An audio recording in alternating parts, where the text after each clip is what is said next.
कक्षा 12 के सभी छात्र ध्यान दें। हम लोग हिंदी पद्य का अध्ययन करेंगे। माध्यमिक शिक्षा परिषद के अनुसार जो आपका पाठ्यक्रम है उसका पहला पाठ है प्रेम माधुरी, जिसे भारतेंदु बाबू हरिश्चंद्र ने लिखा है। भारतेंदु बाबू हरिश्चंद्र बहुमुखी प्रतिभा के धनी थे। उनके आने से हिंदी गद्य साहित्य में एक नया परिवर्तन आया। बाबू हरिश्चंद्र जी का जन्म 1850 ईस्वी में वाराणसी में हुआ था। इनके पिता का नाम गोपाल चंद्र था और वे बड़े ही अच्छे कवि थे। भारतेंदु से पूर्व हिंदी खड़ी बोली गद्य के क्षेत्र में कुछ लोगों ने योगदान किया, जैसे राजा शिव प्रसाद सितारे हिंद, राजा लक्ष्मण सिंह ने हिंदी गद्य के क्षेत्र में कुछ योगदान किया। उसके बाद से भारतेंदु बाबू हरिश्चंद्र का जब पदार्पण हिंदी गद्य साहित्य के क्षेत्र में होता है तो हिंदी गद्य को एक नई दिशा मिलती है। हिंदी गद्य को और सुदृढ़ बनाने के लिए उन्होंने अपना मंडल बनाया और उनके मंडल में बहुत अपने समय के बहुत अच्छे लेखक और कवि जुड़े, जिसमें प्रताप नारायण मिश्र, बालकृष्ण भट्ट, जगमोहन सिंह आदि कवि थे। और इस प्रकार से भारतेंदु जी ने जितना ही योगदान गद्य में दिया उतना ही योगदान उन्होंने काव्य के क्षेत्र में भी दिया है। काव्य के क्षेत्र में कई कृतियां इनकी हैं, जैसे उन्होंने लिखा प्रेम फुलवारी, प्रेम प्रलाप,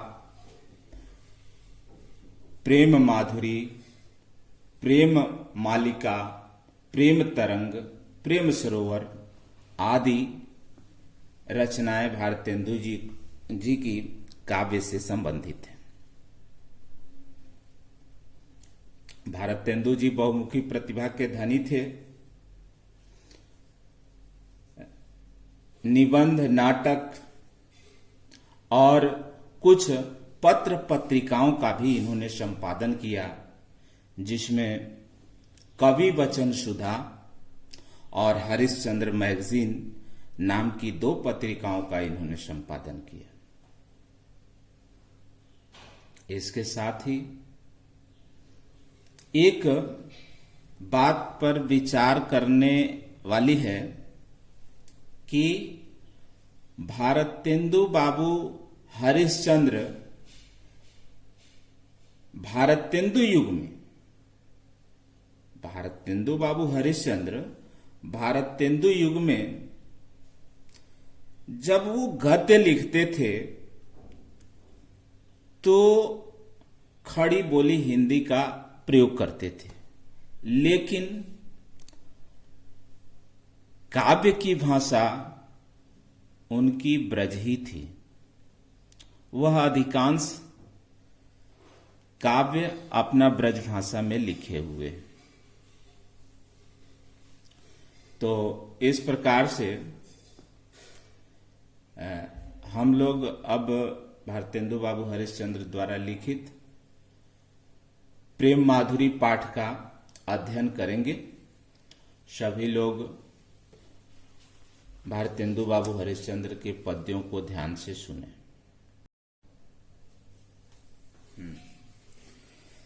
तो प्रेम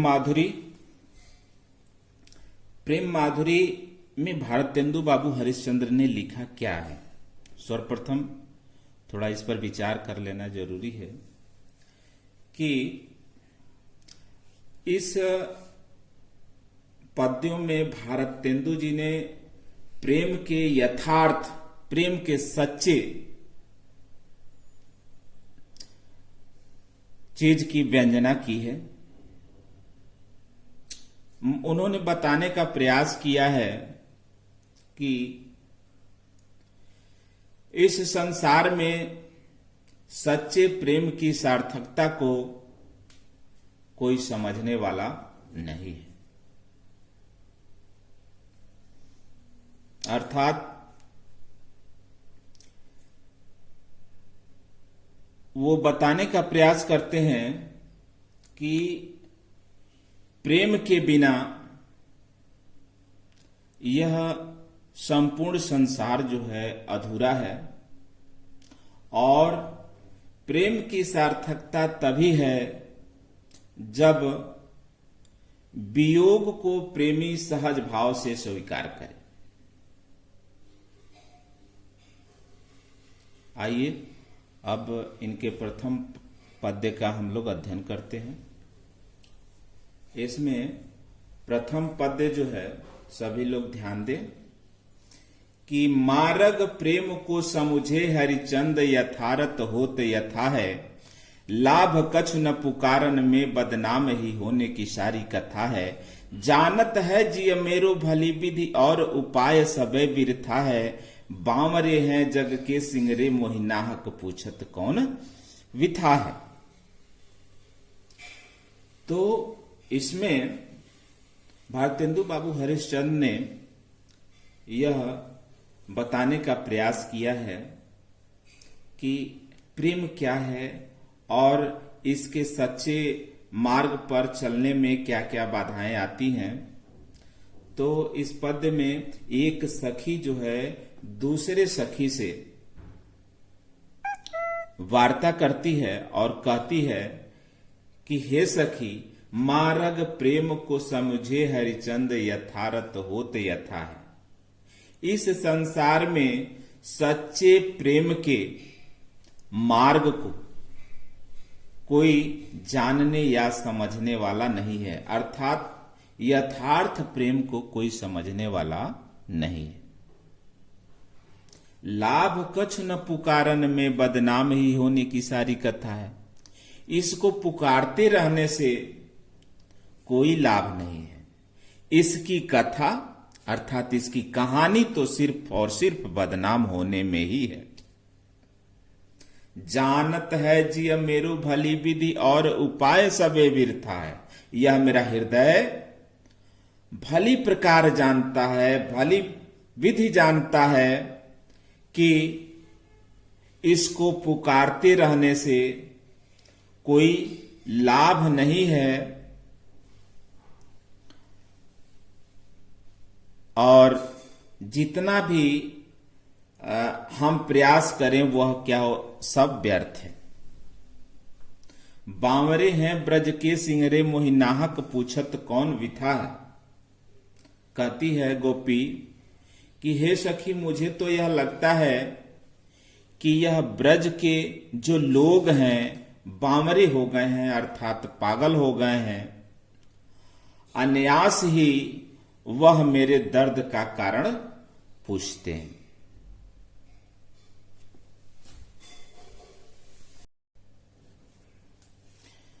जो प्रेम माधुरी का दूसरा पद्य है इसको सभी लोग ध्यान से सुने और देखें किताब में।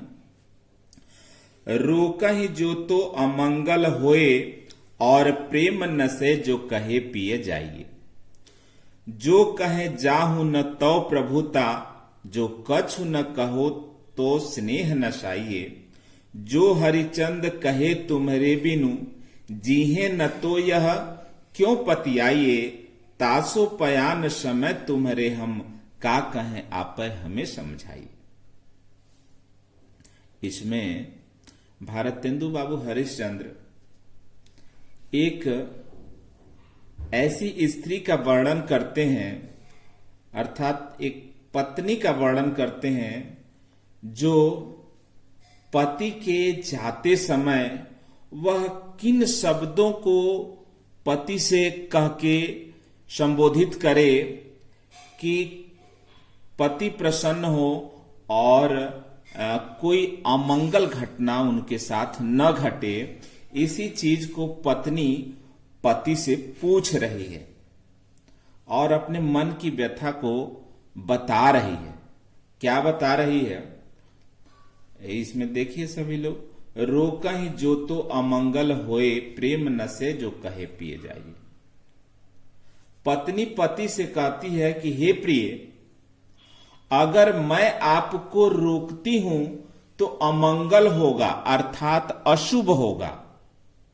जैसे हमारे समाज में यह मान्यता है कि कोई कहीं जाता है तो उसको टोका टोकी नहीं किया जाता है, तो वही यहां पर पत्नी कहती है कि रोका ही जो तो अमंगल होए, प्रेम नशे जो कहे पिए जाइए। अगर मैं आपको रोकती हूं तो अमंगल होगा, अशुभ होगा, और प्रेम नशे जो कहे पिए जाइए।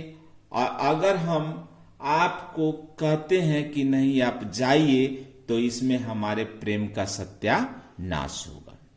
दूसरी लाइन, जो कहे जाहूं न तो प्रभुता, जो कछु न कहे तो स्नेह नसाइए। हे प्रिय, अगर जो मैं आपसे कहूं कि आपको जाना नहीं है तो आप यह समझेंगे कि यह हमारे पर अधिकार जता रही है, और अगर हम कुछ न कहें तो इसमें भी हमारे प्रेम का सत्यानाश हो जाएगा। हरिश्चंद्र जी कहते हैं, जो हरिचंद कहे तुम्हारे बिन जीहे न तो यह क्यों पतियाइए।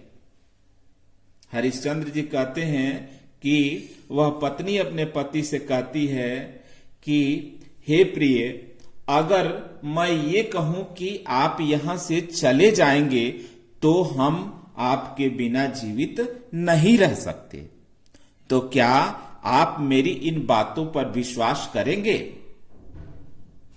फिर आगे क्या कहती है कि तासो पयान समय तुम्हारे हम, का कहें आप हमें समझाइए। पत्नी कहती है, हे प्रिय, आपके जाते समय हम आपको क्या कहें, कैसे शब्दों को कहकर आपको संबोधित करें, आप ही हमको समझा दीजिए, अर्थात आप ही हमको बता दीजिए।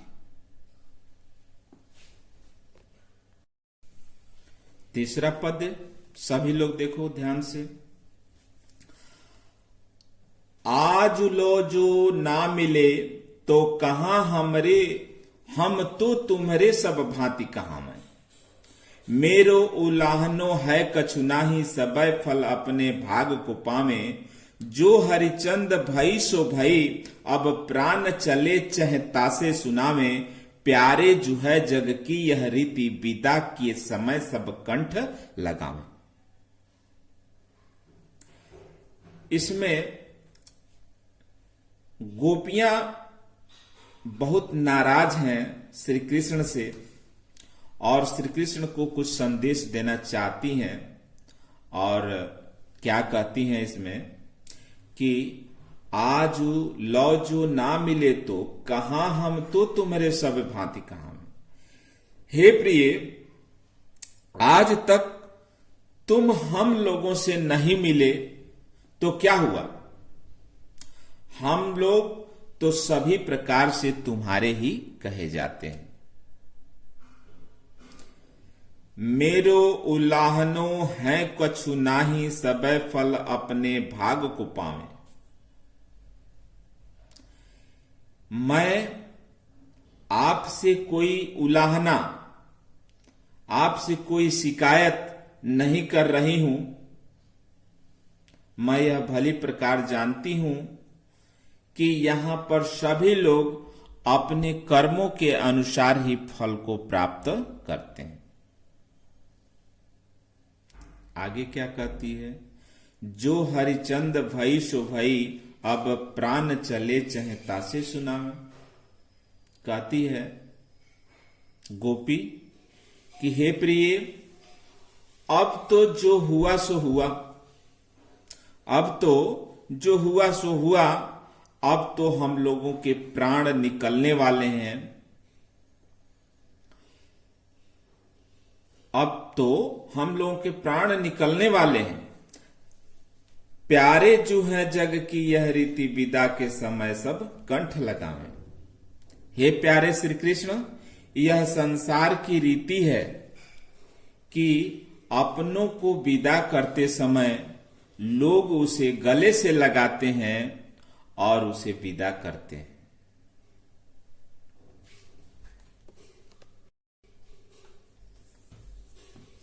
चौथा पद देखें सभी लोग। इस पद में भारतेंदु हरिश्चंद्र जी ने क्या बताया है कि व्यापक ब्रह्म बसे थल पूरन, हैं हमहु पहचानत हैं। पै बिन नंदलाल बिहान सदा, हरिचंद ज्ञान ही ठानत हैं। तुम ऊधो कहो उनसो, हम और कछु नहीं जानती हैं। पिय प्यारे तिहारे, निहारे बिना अखिया दुखिया नहीं मानती। इसमें उद्धव को गोपियाएं कुछ कहती हैं, अर्थात उद्धव गोपियाओं को ब्रह्म ज्ञान की शिक्षा देने के लिए आए हुए हैं। गोपियाओं को वह स्वीकार नहीं है और गोपियाएं कहती हैं कि हे उद्धव, व्यापक ब्रह्म बसे थल पूरन, हमहु पहचानती। हे उद्धव, हम लोग जानते हैं कि ब्रह्मा सर्वव्याप्त है, वह सारे जगहों पर विराजमान है, अर्थात वह जल में भी है, थल में भी है। यह हम लोग भी जानती और पहचानती हैं। पै बिन नंदलाल बिहान सदा, हरिचंद न ज्ञान ही ठानती हैं। लेकिन बिना श्री कृष्ण के, नंदलाल, बिना श्री कृष्ण के हम कोई भी आपके ज्ञान संबंधी बातों को नहीं जानती हैं और ना ही समझती हैं। हे उद्धव, तुम उद्धव कहियो माधव से, माधव सो हम और कछु नहीं जानती।